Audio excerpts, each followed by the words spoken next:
So this is going to show you how to change your oil and filter. So you will need an oil filter wrench. There's quite a few different types. An ordinary socket wrench, a 24mm socket to fit on the sump plug which drains the oil out, and an oil tray to collect the dirty oil, some old rags just to mop up any spillages, the relevant oil filter, any part mart, and retailer can help you with that. I'm using 5W30 fully synthetic oil. Check with your dealer which you to use. So first thing to do is to remove the oil filler cap and dipstick. This will help the flow out of the oil as you drain it from the engine.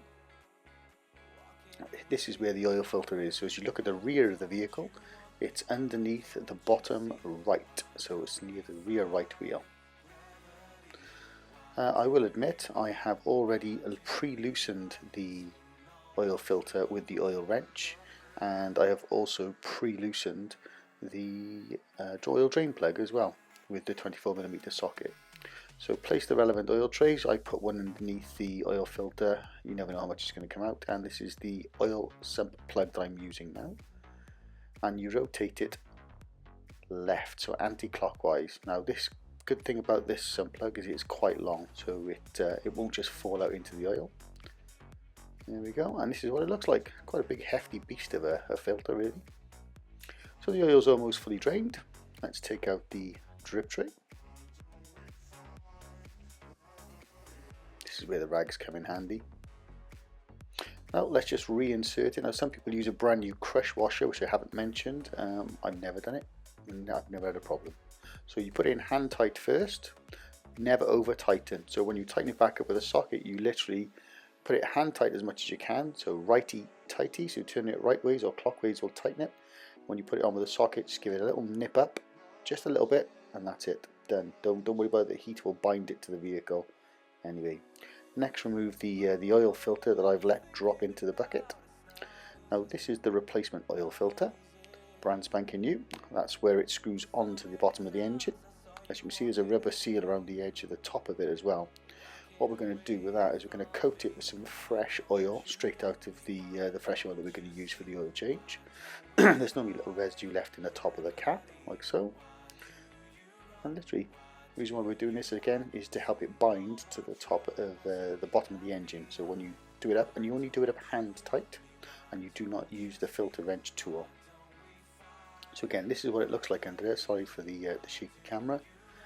That's what it looks like. So it sticks out quite a bit. Now again, like anything else, when you put it on, just let the thread find the oil filter and just turn it. Eventually you'll feel it bite. If it feels stiff, then you've done it too much. Look how freely it turns.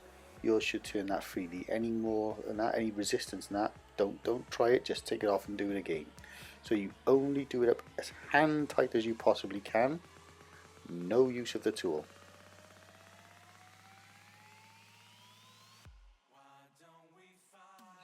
Now this is just the laborious bit now. So just prove that you put your dipstick in, take it out, and if you can have a look between the two markers, there's no oil. So pop the dipstick back in.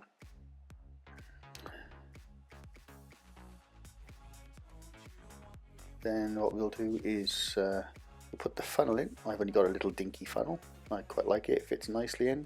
And tilt the oil to the side. I find it is quite easy. Now, very important.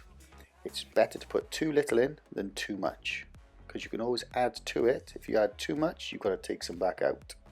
So this is purely nettly now just the process of topping up a little bit, checking the dipstick, putting it back in, check it again. If it's not enough in there, put some more in and just repeat. I'll show you in a few moments just about how much of this 5 litre that I used was about half. Again, it's easy to overfill it, so just put a little bit in, check it, a little bit in, check it, and remember to leave time for it to go from the top of the engine to get down to the bottom.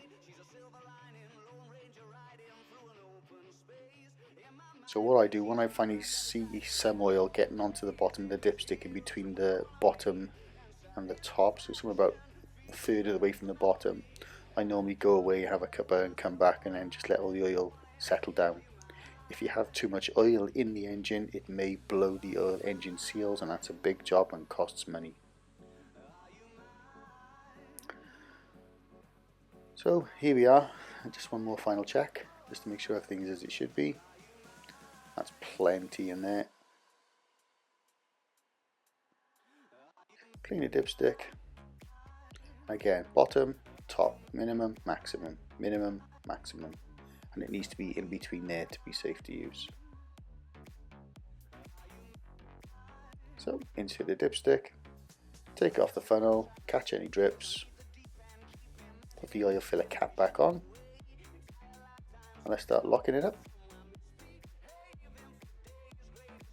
So it's just a simple case now of tidying up, a bit messy.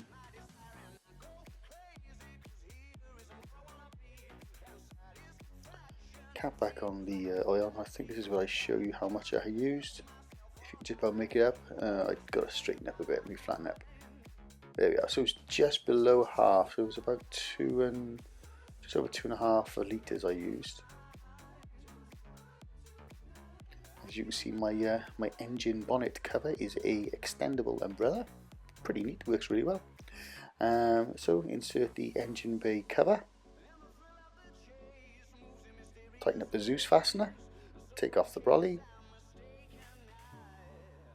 put down the sound deadening boot carpet. I always like to put that bulkhead, the extendable bulkhead, back up when I do the shopping. Lid over the top, bottom up, glass down. Well done. Thank you.